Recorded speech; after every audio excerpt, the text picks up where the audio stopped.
Let's step into the shadows of a tale where the line between the living and the stone begins to blur. I shall recount for you the grim history of a house destined for ruin. The story takes us to a world of shadows, where decay has taken root in the very landscape. On a dull, dark, and soundless day, an unnamed narrator rides toward the ancestral estate of the Ushers.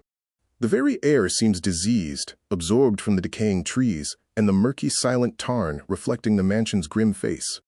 Though the structure appears solid, a close observer might notice a singular, barely perceptible fissure snaking from the roof down to the ground.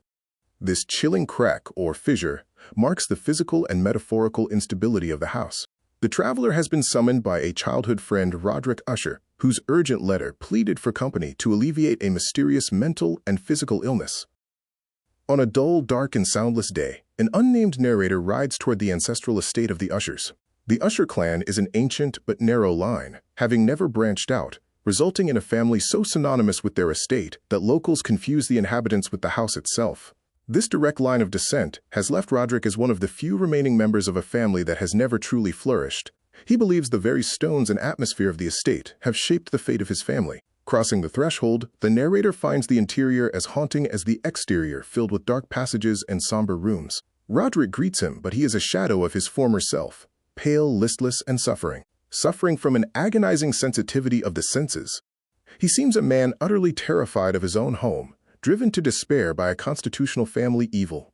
Yet Roderick remains haunted, eventually proposing a chilling theory, that the house itself is unhealthy and possesses a sentience of its own. The gloom is deepened by the presence of Roderick's sister Madeline.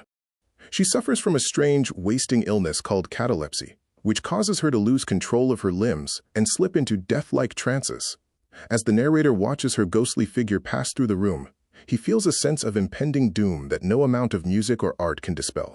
Doctors find her condition a mystery they cannot reverse. Madeline suddenly dies. Roderick fears doctors will exhume her, so they place her in a vault under the house. The narrator helps carry her there and notices they are twins. She has a faint blush and smile, but they seal the lid anyway. Roderick grows more uneasy and frayed in the days after. For several days, the narrator attempts to lift his friend's spirits through painting, reading, and music. During a raging storm, the narrator reads Mad Trist aloud to calm Roderick. Every sound in the book echoes through the house. Roderick confesses he has heard them for days and believes Madeline was buried alive. The doors burst open and Madeline appears bloodied. She falls on Roderick and he dies of terror as the house cracks and sinks into the tarn.